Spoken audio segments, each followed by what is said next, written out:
देखिए बच्चे, क्लास को स्टार्ट करें। Example number 5 क्वाड्रिलस। वीडियो पहले ब्लर आए थे, दोबारा से स्टार्ट कर रहे हैं हम लोग। एग्जांपल नंबर 5 में आप लोगों को करना था कि एबीसीडी एक पैरेललोग्राम गिवन था, इनके एंगल बाइसेक्टर से जो यहाँ पे आपके फिगर बन रही है इसके बीच में, ये फिगर आपको एक रेक्टेंगल शो करना है। तो रेक्टेंगल शो करने के लिए आप क्या करेंगे, रेक्टेंगल शो करने के लिए हम लोग यहाँ पे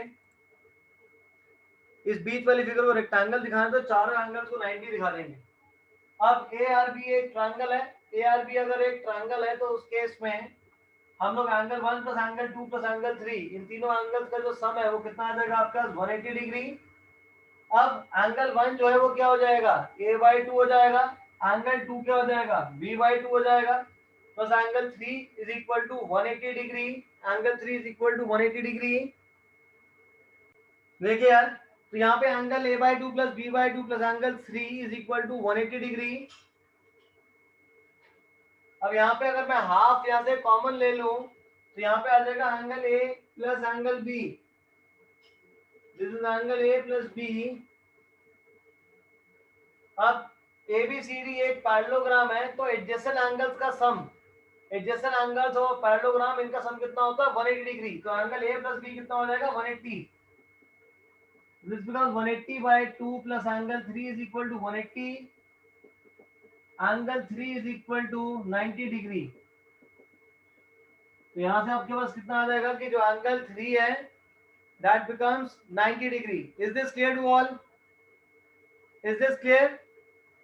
Now after this, अब मेरे पास P रह गया, अंदर Q इस साइड का और यहाँ पे S रह गया। ये सारों को मेरे को क्या दिखाना है, आपको 90 डिग्री दिखाना है। अब इनको 90 डिग्री कैसे दिखाएं, मैं अब इस साइड पे आता हूँ, राइट साइड पे।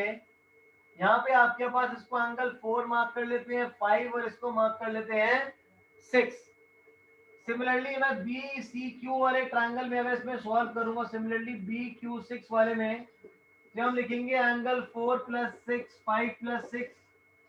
Angle 4 plus 5 plus 6 is equal to 180 degree. 4 जो है ये b बाई 2, 5 जो हो जाएगा वो c बाई 2 हो जाएगा। This is b by 2 plus c by 2 plus angle 6 is equal to 180 degree. फिर दोबारा से हाफ कॉमन लो तो एंगल b प्लस c का सम आपके पास आ जाएगा 180 degree. 180 by 2 is 90। So from here we say that कि जो एंगल 6 है वो कितना आ जाएगा 90 डिग्री आ जाएगा। Is this clear? सो हमने राइट साइड में ये एंगल 6 को 90 शो कर दिया। अगर ये 90 है तो इसके अंदर वाला 7 ये कितना आ जाएगा आपके पास 90 डिग्री आ जाएगा। अब जैसे ये वाला पार्ट अंदर 790 आ गया है, इस साइड के लिए सॉल्व करा था तो अंदर 790 आ गया। इस वाले ट्रायंगल के सॉल्व करूंगा ए एस डी के लिए, तो उसकी वजह से इसको 8 मार्क कर लेता हूं, तो ये 8 भी कितना आ जाएगा 90 आ जाएगा। नीचे ए आर बी को सॉल्व करा था तो डी पी सी में ये वाला जो एंगल है ये वाला कितना आ जाएगा 90 डिग्री। इस वाले एंगल को 9 मार्क कर लेते हैं। तो बाकी दोनों के लिए दिखाने की जरूरत नहीं है, आप लिखेंगे similarly angle 8 is equal to 9 is equal to 90 degree. So P Q R S जो बीच में फिगर थी इसमें चारों एंगल्स को हमने क्या दिखा दिया 90 डिग्री दिखा दिया। Will write sense in P Q R S angle 3 is equal to 7 is equal to 8 is equal to 9 is equal to 90 degree, which implies PQRS is a rectangle, which implies PQRS is a rectangle. Is this clear? फटाफट note करिए इसको, note करो इसको। This is very important question, exam में आता है ये। तेजल, हमने इसके अंदर क्या करा, ए आर बी ट्रायंगल में angle 1 plus 3 plus 2 is equal to 180। 1 हो जाएगा a बाई 2, ये 2 हो जाएगा b बाई 2, जिसकी वजह से angle a by 2 plus b by 2 plus 3 is equal to 180। a by 2 और b बाई 2 में से हाफ कॉमन ले लो तो बचेगा a plus b। A B C D एक आपके पास पैरेललोग्राम है, तो a प्लस b कितना हो जाएगा 180 degree. Sum of adjacent angles, जिससे एंगल 3 की वैल्यू 90 आ जाएगी। Angle 3 is 90। ऐसी डी पी सी में सॉल्व करोगे तो नीचे वाला एंगल ये जो है 9 ये भी कितना आ जाएगा 90 आ जाएगा। फिर मैंने यहाँ राइट सॉल्व करा बी क्यू सी 4 + 5 + 6 इज 180। 4 क्या होता है b/2, ये होता है 5/2 प्लस एंगल 6। दोबारा हाफ कॉमन ले लो, b + c कितना हो जाएगा sum of adjacent angle 180 degree. Is this clear Mayank? नोट करो इसको। तेजल आपको क्लियर है अब?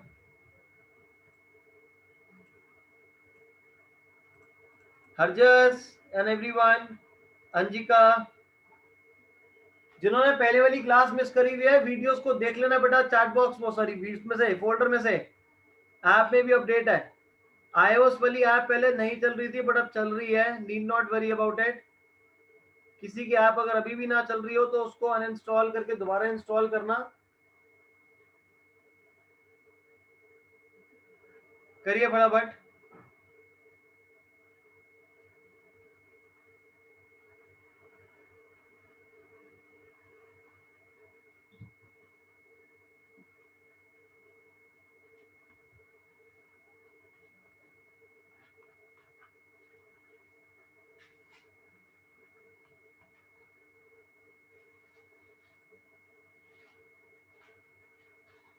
हाँ जी मयंक जी,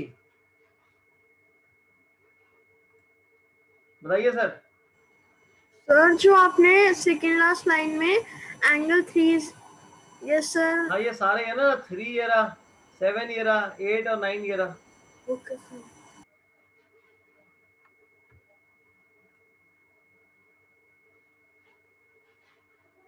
नोट करिए फटाफट। गुनीत, आदित्य कैमरा ऑन कर लो। ऋषि, अश्मीत सिंह, कैसे बताया जाए कैमरा ऑन करने के लिए आप लोगों को?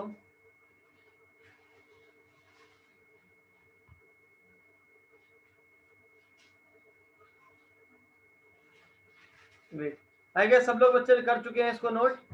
अब हम करेंगे एग्जाम्पल नंबर 6। कुछ अभी भी शायद नोट कर रहे हैं, कर लो फटाफट कर लो। Now after this question example number 6, example number 6,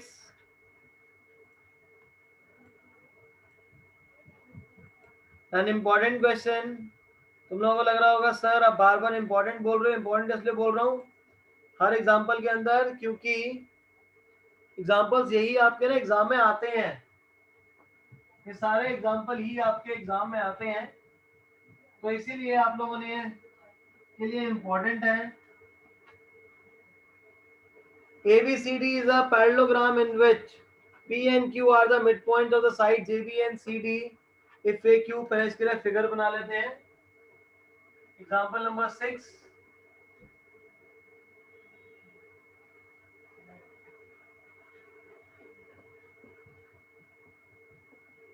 ABCD is a parallelogram, P and Q are midpoints। P ABB का midpoint है, Q CD का midpoint है। फिर बोल रहा है AQ intersects DP, तो पहले AQ को ज्वाइन कर लेते हैं, CP को ज्वाइन कर लो, DP को ज्वाइन कर लो एंड BQ को ज्वाइन कर लो। ये लोग मीट कर रहे हैं आपका S एंड R पे। ये पॉइंट S है, इधर वाला पॉइंट R है। सबसे पहले शो करना है कि APCQ is a parallelogram. APCQ, APCQ, APCQ को पैरेललोग्राम शो करना है। किसी भी क्वाड्रिलैटरल को पैरेललोग्राम शो करने के लिए हम लोग क्या करते हैं, ऑपोजिट साइड्स को इक्वल एंड पैरेलल दिखा दो। क्वेश्चन में मुझको सिर्फ एक ही चीज गिवन है कि ABCD पैरेललोग्राम है एंड P और Q मिड पॉइंट गिवन है। एक और चीज गिवन है साथ में। Now what to do and how to do. ABCQ, ABCQ, इसको पैरेललोग्राम फर्स्ट पार्ट में शो करना है। देखिए बच्चे कैसे करेंगे। सिंस क्वेश्चन में आपको गिवन है कि ABCD एक पैरेललोग्राम है, अगर ABCD एक पैरेललोग्राम है तो जो ऑपोजिट साइड्स हैं वो क्या हो जाएंगे आपस में, पैरेलल एंड इक्वल। तो हम लोग बोल सकते हैं AB is equal to CD and AB is parallel to CD। Is this clear? अगर ये पैरेललोग्राम है तो ऑपोजिट साइड्स क्या होंगी? Parallel and equal. P और Q मिड पॉइंट गिवन है, तो मैं क्या करता हूँ, जो AB और CD इक्वल है इसको हाफ से मल्टीप्लाई कर दो। Half of AB will be equal to half of CD। AB का हाफ ये हो जाएगा AP। AB का हाफ क्या हो जाएगा? AP। तो हाफ ऑफ AB की जगह हम लोग यहाँ पे लिख लेंगे AP, हाफ ऑफ CD का हाफ क्या लिख लेंगे? CQ। CD का हाफ हम लोग लिख लेंगे CQ। अब ऐसा क्यों कर रहे हैं? हमने CD का हाफ, इसको तो DQ को भी तो लिख सकते थे। हमने ये चूज किस हिसाब से करने हैं कि जो आपको प्रूव करने में चाहिए। मेरे को APCQ चाहिए था, इसलिए मैंने AB का हाफ AP लिया था और CD का हाफ CQ लिया था। Is this clear? Is this clear? Great. Now अब ये पूरी लाइन ABCD के इक्वल थी, तो इसके आधे आधे इक्वल हो जाएंगे, तो मतलब APCQ के इक्वल हो जाएगा। साथ ही में अगर पूरी लाइन पैरेलल थी तो उसका पार्ट, इधर भी पार्ट, ये पार्ट्स भी आपस में क्या हो जाएंगे? इक्वल हो जाएंगे। तो मैं यहाँ बोल सकता हूँ कि AP is parallel to CQ। अब AP CQ के पैरेलल भी है और AP CQ के इक्वल भी है, तो यहाँ से हम बोल सकते हैं कि which implies AP CQ is a parallelogram. किसी का डाउट है तो हैंड रेज कर लीजिएगा। किसी का डाउट हो यहाँ तक तो हैंड रेज कर लेना। आई गेस सभी को क्लियर है। ग्रेट। अब ना APCQ पैरेललोग्राम हो चुका है। अब अगर ये पैरेललोग्राम हो चुका है तो इसकी जो बाकी दो साइड्स हैं कौन कौन सी? एक है CP और एक है AQ। ये भी आपस में क्या हो जाएंगी? Equal and parallel, which implies CP is parallel to AQ and CP is equal to AQ। ये क्यों हुआ? क्योंकि ABCD पैरेललोग्राम था। अब हम इसका सेकंड पार्ट देखते हैं। ये रिक्वायर्ड नहीं था, मैंने खुद निकाला है क्योंकि आगे यूज होगा। आपका शो करना है DPBQ is a parallelogram. DPBQ, ये रहा DPBQ, इसको पैरेललोग्राम दिखाना है। Same ABCD is a parallelogram, दोबारा से लिखते हैं again. AB parallel to CD and AB is equal to CD, क्योंकि ABCD पैरेललोग्राम है तो हाफ से मल्टीप्लाई कर दो। Half of CD will be equal to half of AB। AB का आधा पहले वाले पार्ट में मैंने AP लिया था, इस बार क्या ले लूंगा? BP ले लूंगा। CD का हाफ पहले मैंने CQ लिया था, इस बार क्या लेंगे? DQ ले लेंगे। तो पूरी पूरी लाइन पैरेलल थी, तो BP DQ के क्या हो जाएगा? पैरेलल। यहाँ लिख लूंगा BP is parallel to DQ, which implies this DPBQ is a parallelogram। DPBQ is a parallelogram। Is this clear? Is this clear to everyone? जैसा पहले शो करा था उसमें जो रिक्वायर्ड था वो ले लिया था, दूसरी वाली साइड से ली हमने। अब अगर DPBQ पैरेललोग्राम है, DPBQ पैरेललोग्राम है, तो यहाँ पे ये वाली साइड इसके क्या थी? Parallel and equal. तो मैं यहाँ से क्या बोल सकता हूँ कि ये DPBQ के क्या हो जाएगा? पैरेलल हो जाएगा। DPBQ के पैरेलल हो जाएगा, which implies DP is parallel to BQ and DP is equal to BQ। Is this clear? जैसे पहले वाले से हमने निकाला था, ऐसे इससे हमने रिजल्ट निकाल लिया। Now after this, the last PSQR is a parallelogram। PSQR का है, ये रहा। PSQR को पैरेललोग्राम दिखाना है। अब इसको पैरेललोग्राम कैसे दिखाऊं? तो पैरेललोग्राम दिखाने के लिए पहली प्रॉपर्टी ऑपोजिट साइड्स को पैरेलल एंड इक्वल। दूसरी प्रॉपर्टी क्या है कि चारों साइड्स में ऑपोजिट साइड्स को पैरेलल दिखा दो। तो ये देखो, सेंस या इन लिख लेते हैं, इन PSQR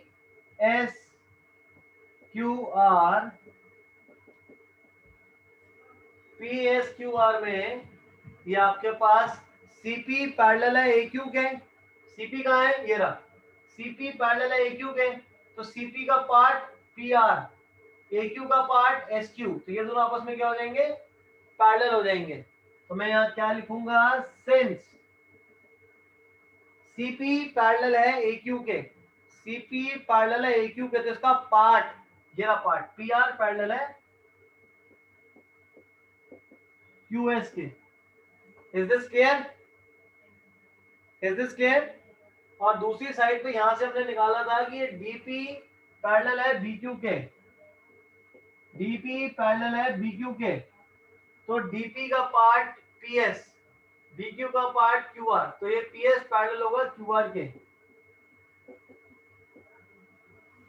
तो यहां से हमारे पास क्या आ गया, ये पीएस इसके पैरेलल है, क्यूएस पीआर के पैरेलल है, जिससे पीएस क्यूआर एक पैरेललोग्राम आ जाएगा।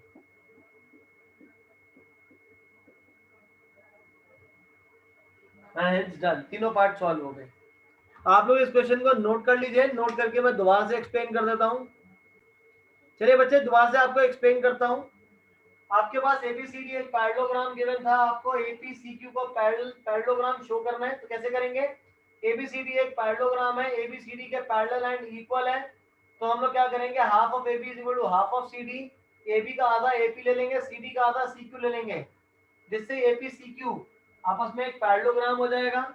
एपीसीक्यू अगर एक पैरेललोग्राम है तो यहाँ पे ए क्यू सीपी के पैरेलल एंड इक्वल हो जाएगा। अगेन एबीसीडी पैरेललोग्राम है, AB equal to CD, AB का हाफ ले लेंगे BP, CD का हाफ ले लेंगे DQ, जिससे दोनों लाइन आपस में पैरेलल एंड इक्वल हो जाएंगी, जिससे ये पैरेललोग्राम आ जाएगा। एंड मैं बोल सकता हूँ कि ये DP BQ के इक्वल एंड पैरेलल है। फिर इसके बाद DP का पार्ट PS, BQ का पार्ट QR, तो ये दोनों आपस में parallel and equal, AQ CP के पैरेलल एंड इक्वल है, तो इसका पार्ट QS PR के इक्वल एंड पैरेलल हो जाएगा, जिससे सेंटर वाला पार्ट भी आपके पास पैरेललोग्राम बन जाएगा।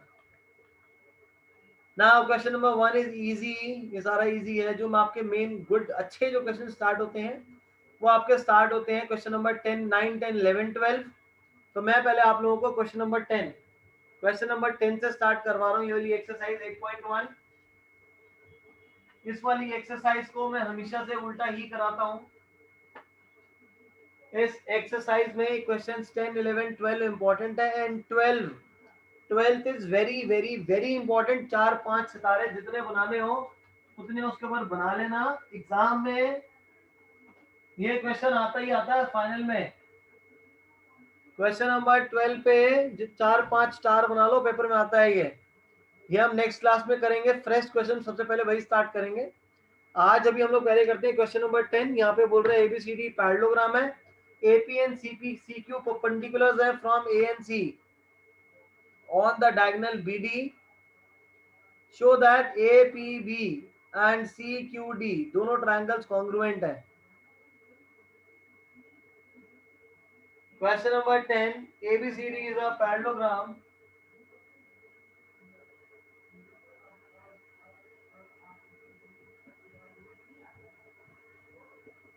ABCD is a parallelogram, BD diagonal है, AP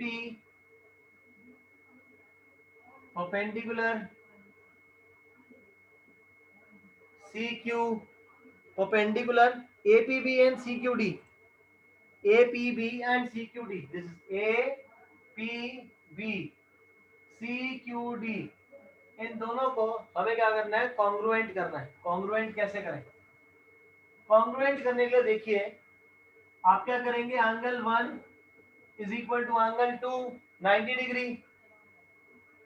angle 3 is equal to angle 4। क्यों, क्योंकि ये दोनों Z फॉर्म कर रहा है, ऑल्टरनेट इंटीरियर, क्योंकि ये पैरेललोग्राम है। पैरेललोग्राम में opposite sides parallel and equal, अगर ये दोनों साइड्स पैरेलल है तो एंगल 3 एंगल 4 के इक्वल हो जाएगा, alternate interior angles, and AB is equal to CD, AB is equal to CD, जिससे एंगल साइड से दो ट्रायंगल्स आपस में कॉन्ग्रुएंट हो जाएंगे। इन triangle ABP and triangle CDQ, angle 1 is equal to angle 2, each 90, angle 3 is equal to angle 4, alternate interior angles because AB is parallel to CD and AB is equal to CD, AB is equal to CD क्यों हो जाएगा? Because opposite sides of a parallelogram are equal. Is this clear? Is this clear to all? Use your chat box. Great. जिससे दोनों के दोनों triangle A B P congruent हो जाएगा C D Q के लिए बाय ए एस। अब अगर कॉन्ग्रुएंट है तो मैं ये बोल सकता हूं कि जो एपी सी क्यू के AP is equal to C Q by CP C T. Is this clear? Note कर लो, नहीं नोट बाद में करना है, एक और क्वेश्चन कर लेते हैं। एपी सी क्यू के इक्वल आ जाएगा बाय सीपी सी टी। किसी का डाउट हो तो हैंड रेस कर लीजिए। Hardayal is okay with it, गर्व is okay, Brahma is okay, everyone is okay with it. Great. ये तो हमारा कॉन्ग्रुएंसी वाले चैप्टर में भी देते हैं, ट्रायंगल्स में तभी भी हो जाता, आसान सा था। इसके बाद हम लोग आते हैं क्वेश्चन नंबर 1 पे। क्वेश्चन नंबर 1 में बोल रहे थे angles of a quadrilateral are in the ratio 3, 5, 9, 13। Find the angles of the quadrilateral. एक क्वाड्रिलेटरल है, मुझे नहीं पता कौन सा शेप है, बस उसके एंगल्स गिवन है 3, 5, 9, 13। 3, 5, 9, 13 की रेशियो में गिवन है, तो एंगल्स क्या हो जाएंगे? 3x, 5x, 9x, 13x। So angle A plus B plus C plus D is equal to 360 degree. Angle sum of our triangle 3x plus 5x plus 9x plus 13x is equal to 360 degree. 8 plus 9, 17, 17 and 13 is 30. जिससे x आपके पास आ जाएगा 12. Is this clear? Is this clear to everyone? बाकी angles निकालने हैं। एक इसके equal है 3x, तो 3 into 12 36, 5 into 12 60, 9x, 9 into 12 108, d कितना हमारे पास 13, 13 into 12 156. Is this clear to everyone? Great. Note कर लीजिए, नोट करके done. Very good girl, note करिए बच्चे।